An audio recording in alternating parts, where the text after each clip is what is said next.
The first steps. Raja Yoga is divided into 8 steps. The first is yama, which consists of non-killing, truthfulness, non-stealing, continence, and non-receiving of gifts. Next is niyama, consisting of cleanliness, contentment, austerity, study, and self-surrender to God. Then comes asana, or posture, pranayama, or control of the prana, pratyahara, or restraint of the senses from their objects, dharana, or fixing the mind on a spot, dhyana, or meditation, and samadhi, or superconscious experience. Yama and niyama are moral training, without which no practice of yoga will succeed. As the yogi becomes established in these, he will begin to realize the fruits of his practice. Without them, it will never bear fruit. A yogi must not injure anyone by thought, word, or deed. Mercy must not be for men alone, but must go beyond and embrace the whole world. The next step is asana, posture. A series of exercises, physical and mental, is to be gone through every day until certain higher states are reached. Therefore, it is quite necessary that we should find a posture in which we can remain for a long time. That posture, which is the easiest, should be the one chosen. For thinking, a certain posture may be very easy for one man, while for another it may be very difficult. We shall find later on that during the study of these psychological matters, a good deal of activity goes on in the body. Nerve currents will have to be displaced and given a new channel. New sorts of vibrations will begin. The whole constitution will be remodeled, as it were. But the main part of the activity will lie along the spinal column. So the one thing necessary for the posture is to hold the spinal column free, sitting erect, holding the 3 parts, the chest, neck, and head, in a straight line. Let the whole weight of these 3 be supported by the ribs, and then you will have an easy, natural posture with the spine straight. You will easily see that you cannot think very high thoughts with the chest in. This portion of yoga is a little similar to hatha yoga, which deals entirely with the physical body, its aim being to make the physical body very strong. We have nothing to do with it here, because its practices are very difficult and cannot be learned in a day and, after all, do not lead to much spiritual growth. Many of these practices, such as placing the body in different postures, you will find in the teachings of Del Sartre and others. The object in these is physical, not spiritual. There is not one muscle in the body over which a man cannot establish perfect control. The heart can be made to stop, or to go at his bidding, and each part of the organism can be similarly controlled. The result of hatha yoga is simply to make men live long. Health is the chief idea, the one goal of the hatha yogi. He is determined not to fall sick, and he never does. He lives long. 100 years is nothing to him. He is quite young and fresh when he is 150, without one hair turned gray. But that is all. A banyan tree lives sometimes 5,000 years, but it is a banyan tree and nothing more. So if a man lives long, he is only a healthy animal. But 1 or 2 ordinary lessons of the hatha yogis are very useful. For instance, some of you may find it a good thing for headaches to drink cold water through the nose as soon as you get up in the morning. The whole day your brain will feel very cool, and you will never catch cold. It is very easy to do. Put your nose into the water, draw it up through the nostrils, and make a pump action in the throat. After one has learnt to have a firm, erect seat, one has to perform, according to certain schools, a practice called the purification of the nerves. This part has been rejected by some as not belonging to Raja Yoga, but since so great an authority as the commentator Sankaracharya advises it, I think it fitting that it should be mentioned, and I will quote his own directions from his commentary on the Svetasvatara Upanishad. The mind whose dross has been cleared away by pranayama becomes fixed in Brahman. Therefore, pranayama is taught. First, the nerves are to be purified. Then comes the power to practice pranayama. Stopping the right nostril with the thumb, draw in air through the left nostril according to capacity. Then, without any interval, eject the air through the right nostril, closing the left one. Again, inhaling through the right nostril according to capacity, eject through the left. Practicing this 3 or 5 times at 4 periods of the day, before dawn, during midday, in the evening, and at midnight, one attains purity of the nerves in 15 days or a month. Then begins pranayama. Practice is absolutely necessary. You may sit down and listen to me by the hour every day, but if you do not practice, you will not get one step farther. It all depends on practice. We never understand these things until we experience them. We have to see and feel them for ourselves. Simply listening to explanations and theories will not do. There are several obstructions to practice. The first obstruction is an unhealthy body. If the body is not fit, the practice will be obstructed. Therefore, we have to keep the body in good health. We have to take care about what we eat and drink and what we do. Always use a mental effort that is usually called Christian Science to keep the body strong. That is all. Nothing further about the body. We must not forget that health is only a means to an end. If health were the end, we would be like animals. Animals rarely become unhealthy. The second obstruction is doubt. We always feel doubtful about things we do not see. Man cannot live upon words, however he may try. So doubt comes to us as to whether there is any truth in these things or not. Even the best of us will doubt sometimes. With practice, within a few days, a little glimpse will come, enough to give one encouragement and hope.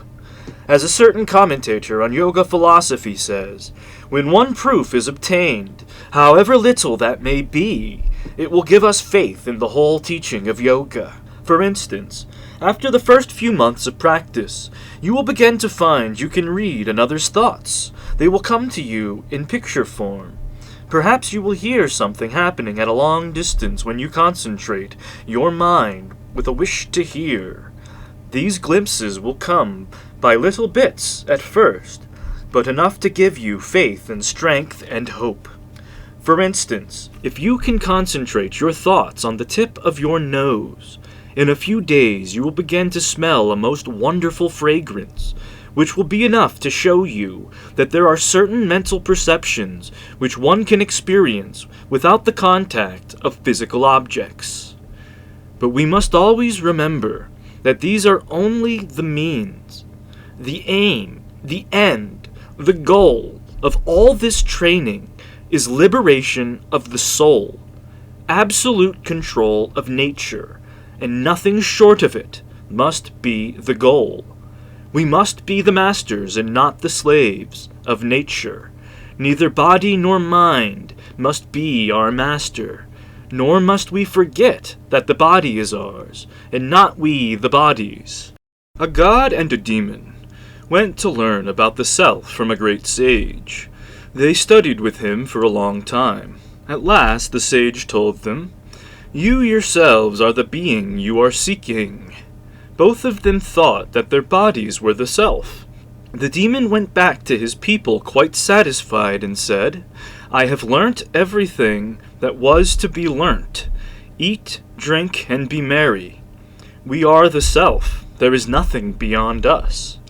The demon was ignorant by nature, so he never inquired any further, but was perfectly contented with the idea that he was God, and that by the self was meant the body.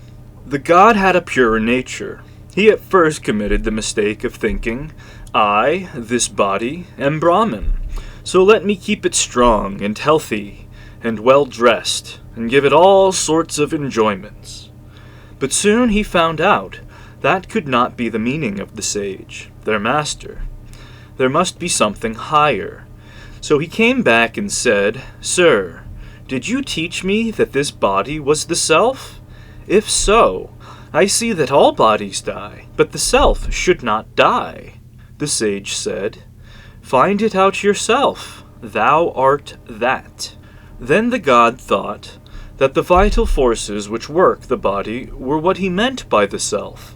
But after a time he found that if he ate, these vital forces remained strong, but if he starved, they became weak. The god then went back to the sage and said, Sir, do you mean that the vital forces are the self? The sage said, Find out for yourself. Thou art that. The god returned home once more, thinking that it was the mind, perhaps, that was the self. But in a short while he saw that his thoughts were extremely various, now good, again bad. The mind was too changeable to be the self. He went back to the sage and said, Sir, I do not think that the mind is the self. Did you mean that? No, replied the sage. Thou art that. Find out for yourself. The god went home and at last found the true self. Beyond all thought, one, without birth or death, whom sword cannot pierce or fire burn, whom the air cannot dry or water melt, the beginningless and the endless, the immovable, the intangible, the omniscient, the omnipotent being, neither the body nor the mind, but beyond them both. So he was satisfied, but the poor demon, owing to his fondness for the body, did not get the truth. The world has a good many of these demoniac natures, but there are some gods too. If one proposes to teach a science to increase the power of sense enjoyment, one finds multitudes ready for it. If one undertakes to show the supreme goal, one finds few to listen. Very few have the power to grasp the highest, fewer still the perseverance to attain it. But there are a few who know that even if the body can be made to live for 1,000 years, the result in the end will be the same. When the forces that hold it together cease to function, the body must fall. No man was ever born who could stop his body from changing. The body is the name of a series of changes. As in a river, the masses of water are changing before you every moment, and new masses are coming, taking similar form. So it is with this body, yet the body must be kept strong and healthy. It is the best instrument we have. This human body is the greatest in the universe, and the human being the highest being. Man is higher than all the animals, than all the angels. None is greater than man. Even the devas, the gods, will have to come down again and attain to salvation through a human body. Man alone realizes perfection, not even the devas. According to the Jews and the Mohammedans, God created man after creating the angels and everything else, and after creating man, he asked the angels to come and salute him, and all did except Iblis. So God cursed him, and he became Satan. Behind this allegory is the great truth that this human birth is the greatest birth we can have. The lower creation, the animal, is dull and manufactured mostly out of tamas. Animals cannot have any high thoughts, nor can the angels or devas attain to direct freedom without human birth.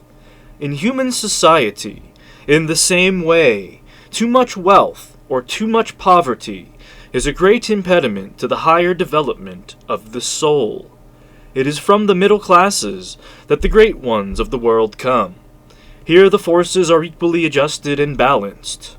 Returning to our subject, we come next to pranayama, control of the breathing. What has that to do with concentrating the powers of the mind? The breath is like the flywheel of this machine, the body. In a big machine you find the flywheel moving first, and that motion is conveyed to finer and finer parts, until the most delicate and finest mechanism in the machine is in motion. The breath is that flywheel, supplying and regulating the motive power to everything in this body. There was once a minister to a great king. He fell into disgrace. As a punishment, the king ordered him to be shut up in the top of a very high tower. This was done, and the minister was left there to perish. He had a faithful wife, however, who came to the tower at night and called to her husband at the top to know what she could do to help him. He told her to return to the tower the following night, and bring with her a long rope, some stout twine, pack-thread, silk thread, a beetle, and a little honey.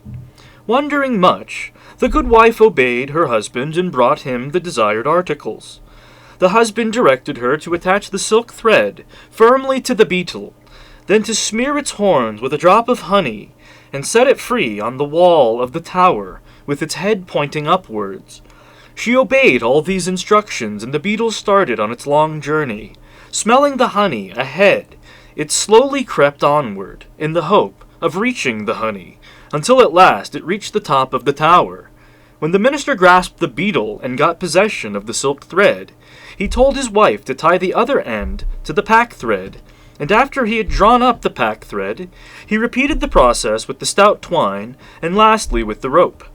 Then the rest was easy. The minister descended from the tower by means of the rope, and made his escape. In this body of ours, the motion of the breath is the silk thread. By laying hold of it and learning to control it, we grasp the pack thread of the nerve currents, and from these the stout twine of our thoughts, and lastly the rope of the prana, controlling which we reach freedom. We do not know anything about our own bodies. We cannot know. At best, we can take a dead body and cut it into pieces, and there are some who can take a live animal and cut it in pieces in order to see what is inside the body. Still, that has nothing to do with our own bodies. We know very little about them. Why is that? Because our attention is not discriminating enough to catch the very fine movements that are going on within. We can know of them only when the mind becomes more subtle and enters, as it were, deeper into the body. To get that subtle perception, we have to begin with the grosser perceptions. We have to get hold of that which is setting the whole engine in motion. That is the prana, the most obvious manifestation of which is the breath. Then, along with the breath, we shall slowly enter into the body, and thus be able to find out about the subtle forces, the nerve currents, which are moving all through the body. As soon as we perceive and learn to feel them, we shall begin to get control over them and over the body. The mind is also set in motion by these different nerve currents. So at last we shall reach the state of perfect control over the body and the mind, making both our servants. Knowledge is power. We have to get this power, so we must begin at the beginning with pranayama, restraining the prana. This pranayama is a long subject, and it will take several lessons to explain it thoroughly. We shall take it up, part by part. We shall gradually see the reasons for each exercise, and also what forces in the body are set in motion. All these things will come to us, but it requires constant practice, and the proof will come from practice. No amount of reasoning which I can give you will be proof to you until you have demonstrated it for yourselves. As soon as you begin to feel these currents in motion all over you, doubts will vanish, but it requires hard practice every day. You must practice at least twice every day, and the best times are towards the morning and the evening, when night passes into day and day into night. A state of relative calmness ensues. The early morning and the early evening are the two periods of calmness. Your body will have a like tendency to become calm at those times. We should take advantage of this natural condition and begin to practice then. Make it a rule not to eat until you have practiced. If you do this, the sheer force of hunger will break your laziness. In India, they teach children never to eat until they have practiced or worshipped, and it becomes natural to them after a time. A boy will not feel hungry until he has bathed and practiced the disciplines of yoga. Those of you who can afford it should have a room where you can practice alone. Do not sleep in that room. It must be kept holy. You must not enter the room until you have bathed and are perfectly clean in body and mind. Place flowers in that room always. They are the best surroundings for a yogi, and pictures that are pleasing. Burn incense morning and evening. Have no quarrel or anger or unholy thought in that room. Only allow those persons to enter it who are of the same thought as you. Then gradually there will be an atmosphere of holiness in the room, so that when you are miserable, sorrowful, or doubtful, or when your mind is disturbed, if you then enter the room, you will feel inner peace. This was the real idea behind the temple and the church. And in some temples and churches, you will find it even now, but in the majority of them, the idea has been lost. The fact is that by preserving spiritual vibrations in a place you make it holy. Those who cannot afford to have a room set apart can practice anywhere they like. Sit in a straight posture. The next thing to do is to send a current of holy thought to all creation. Mentally repeat, "Let all beings be happy. Let all beings be peaceful. Let all beings be blissful." So do to the east, south, north, and west. The more you practice this, the better you will feel. You will find at last the easiest way to make ourselves healthy is to see that others are healthy, and the easiest way to make ourselves happy is to see that others are happy. After doing that, those who believe in God should pray, not for money, not for health, nor for heaven. Pray for knowledge and light. Every other prayer is selfish. Then the next thing to do is to think that your body is firm, strong, and healthy, for it is the best instrument you have. Think of it as being as strong as adamant, and that with the help of this body, you will cross the ocean of life. Freedom is never to be reached by the weak. Throw away all weakness. Tell your body that it is strong. Tell your mind that it is strong. And have unbounded faith and hope in yourself.